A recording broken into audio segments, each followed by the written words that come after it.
আমাদের লাগানো লাউ বাগান, এই যে লাউ বাগান থেকে শাক কাটতেছি, আজকে রান্না করব। রান্না করে আপনাদেরকে দেখাবো কিভাবে লাউ শাক রান্না করতে হয়। এই যে লাউ শাক আমি কাটতেছি, লাউ শাক দিয়ে আর আলু দিয়ে রান্না করব। রান্না করে আপনাদেরকে দেখাবো কাটা শেষ।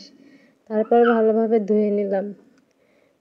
এই যে লাউ শাক কাটা শেষ, আলু কেটে নিলাম, তারপর ভালোভাবে ধুয়ে পাতিলে দেব। এই যে পাতিলে লাউ শাক দিয়ে তারপরে কাঁচামরিচ দেব। কাঁচামরিচ দেওয়ার পরে আপনারা দেখেন, এই যে ভালোভাবে সব কিছু উঠিয়ে দিয়ে এরপর লবণ দিতে হবে।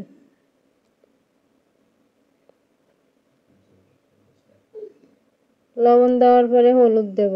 হলুদ দিয়ে আমি ঢেকে দেব, যেহেতু এটা শাক রান্না করতেছি তাই এখন তেল দেব না। ঢেকে দেওয়ার পরে এখানে পানি দেওয়া লাগবে না, আমার তো পানি দেওয়া লাগে না। এখন আপনারা দেখবেন, আপনাদের যদি পানি না বের হয় তাহলে অল্প একটু পানি দেবেন শাকটা সিদ্ধ হওয়ার মতো। এই যে দেখেন, ঢাকনা উঠিয়ে পানি গরম হয়ে গেছে, আমার অনেক পানি বের হয়েছে, এই জন্য আমি পানি দিলাম না। এখন অপেক্ষা করব শাকটা সিদ্ধ হওয়া পর্যন্ত।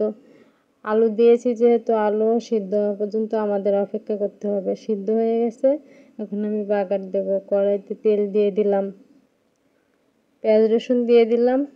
পেঁয়াজ রসুনটা ভালোভাবে লাল করতে হবে।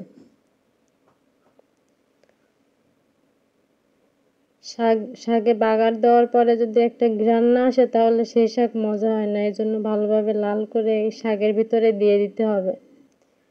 এই যে দিয়ে দিলাম, দিয়ে ভালোভাবে নাড়াচাড়া দিয়ে চুলার উপর রেখে দিতে হবে।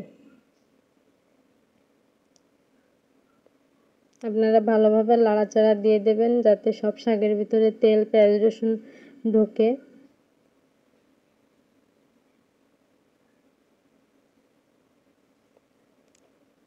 ভালোভাবে নাড়াচাড়া দিতে হবে যাতে কড়াইয়ের নিচে আবার না লেগে যায়।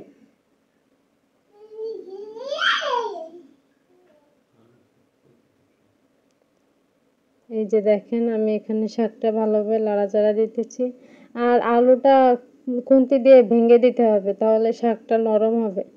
ভালোভাবে চাপ দিয়ে আলু শাক ভেঙে দিতে হবে, তাহলে শাকটা নরম হবে আর খেতেও সুস্বাদু হবে। এই যে দেখেন, আমার শাক রান্না করা হয়ে গেছে। তো এইভাবে আপনারা শাক রান্না করতে পারেন।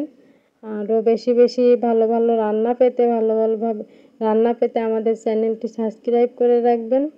আমি আপনাদের এরকম রান্না রেসিপি দিতে